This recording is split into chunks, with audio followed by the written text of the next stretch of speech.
This week, I did one of my amazing bucket lists, climbing Volcán Baru.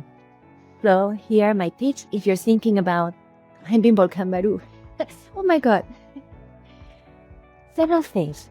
The most important thing is you gotta be in shape for this one. This is not like hiding it around the bush. No, no, no, no, no, no, no, no, no. If you're not in shape and if you don't have a good cardiovascular, don't do it. Train, come back. Boy, did I learn that one. But if you are in good cardiovascular, these are my tips. I know you all guys, there's a lot of like people that are very experienced and have done this forever. That's not me. I have always dreamed of doing it. So I kind of like winged it. Oh my God, I was lucky. So here is what I learned for all of you who are not pros and would like to do this. So many things. Now, a couple of facts. Volcán Barú is essentially 11,000 feet high, a little bit over 11,000 feet high. So keep that in mind. It's Panama, but it's high. So one of the main things to do is to acclimate. I am here at Hotel Los Quetzales. This is in Cerro Punta. Cerro Punta is basically 6,000 feet high. We stayed here for one day. Our route was Volcan, going off from Volcan, and then going back through Boquete. We stayed here one day. I think I should have stayed here a couple of days before going there in order to acclimate. So that's number one. If you're not from those heights, this is something important for you to keep in mind. Now, there's several routes on how to do this. They'll tell you, oh, you can go up from Boquete, you can go up from Volcan. What does that mean? The Boquete side has a road. And that road, boy, doesn't matter how you do it. It's a crazy road. The car will lead you up to a point and then you have to walk. And that is for those who say, okay, I don't want to be on my hands and knees. I want to actually walk it all the way through, and you can do that. So on that side, you'll be able to walk the whole way. It's hard, it's long, but you'll be able to do it. The Volcan side, it is that classic hiking through the woods, through the forest. And at some point, you're going to be on your hands and knees for quite a bit. And there's even cables. So depending on what you want to do and how advanced you are, that will also is going to inform where you're going to stay. Because if you're going on the Volcan side, you're not going to come down the Volcan side necessarily. Coming down the Volcan side, we learned it's really dangerous. We saw it being done, and there is a high chance of like stuff going wrong. So basically, I mean, there's not great answers to going down, but the better answer for your knees is going down Boquete. So if you stay in Volcan and you want to go the Volcan side, stay as high as you can, wherever you can, where you can acclimate. Go up Volcan, but then down Boquete, stay the second night in Boquete. So make sure you have transportation right and you have your things right. Obviously, for those of you who are experts on this, you'll be able to carry a little bit more. That would not be me. So I did a whole route, which probably I'm going to explain better in my description. But then again, where do you go up and down will inform where you will stay, and it's also tied to your level of expertise. If this is your first time, you've never done it, Boquete is your route. If you are intermediate level and want to push it a little bit, okay, Volcán Boquete. If you're like, nah, we do this all the time, we don't care, we are prepared, we can do it, okay, Volcán, that would be your route. What to take? You definitely need a hat, like a proper hat for like cold, like a woven hat, and then a hat for sun, because it's going to be, you're going to have both things. It's going to be cold, and then it's going to be hot, then you're going to be sweating, and then the sun's going to come out, and you're like, the sun right here. And yes, glasses, sunblock. You are going to layer. So I had my internal layer, I had one like hoodies, and I had my proper windbreaker, like it's gonna be cold windbreaker. Boots, proper hiking boots, guys. I was with my Mirels. They have been with me for a long time. Like, don't use it, mistreat them. I love them. Shout out to Mirel. They were fantastic, actually.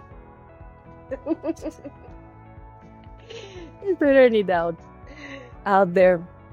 Water important. You will get dehydrated. 2 liters, 3 liters per person at least. Snacks, you definitely need your snacks. For all of you who are in that glucose journey, take your monitors, take your snacks, and we'll be able to do it. Time, how to set it up. There's several tours out there, and this brings the fact that if you are going to Volcan, doesn't matter how experienced you are, it's mandatory to have a guide.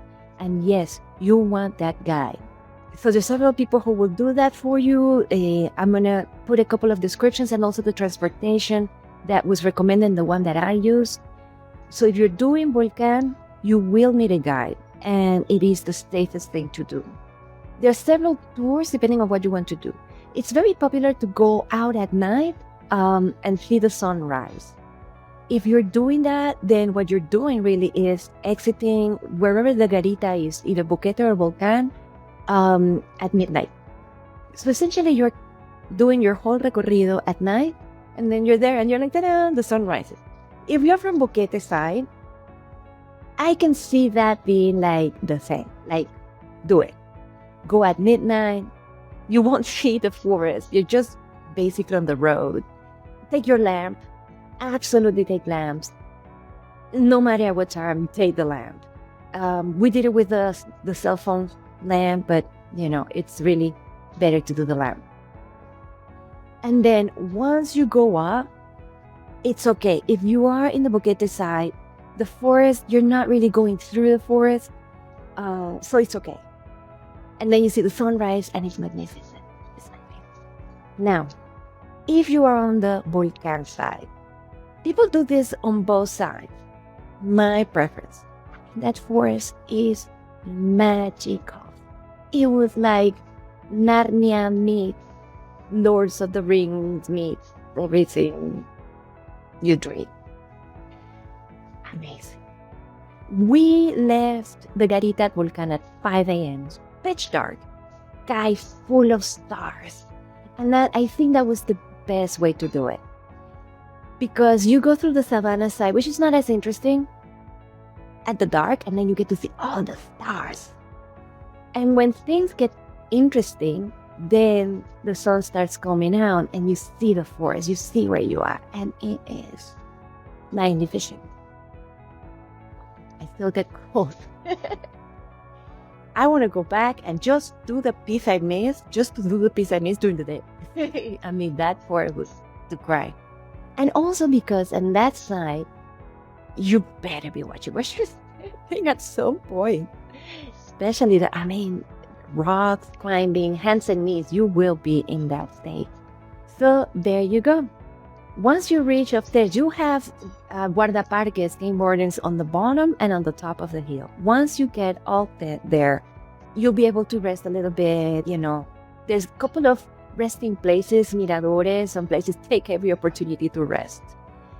How long does it take? Depends on you. Like, oh my God, people, I do this every day and I don't care.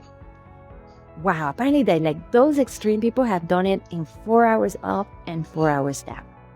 People in shape, they can do it anywhere between 5 hours and 6 hours going up, and then the same going down. Probably even a little longer because you're going to be tired. These people who have done it little by little, chiquitito by chiquitito, poco a poco, and they've taken 12 hours. So the third modality, other than going midnight sunrise, 5 a.m. day, that 5 a.m. took us all the way down to 5 p.m., 6 p.m. The other way to do it is to camp there. If you're going to camp, there are only 2 places to camp. So that also needs to be a little bit organized because you have to set it up and you have to pay and all that. You have to prepay the entrance to the volcano. It's all online. And let me get the links so you can do it. If you are taking a tour, they'll do it for you. There are 2 camping sites. On the Volcan side, you'll be camping in a crater, basically. There are 7 craters, I learned that. On the Boquete side, there's like a proper camping area.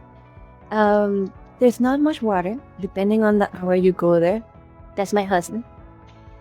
Destroyed after the whole day. There is not much water, so absolutely you have to take your wipes and all, and be prepared for that. But absolutely, I can tell you this is worth it.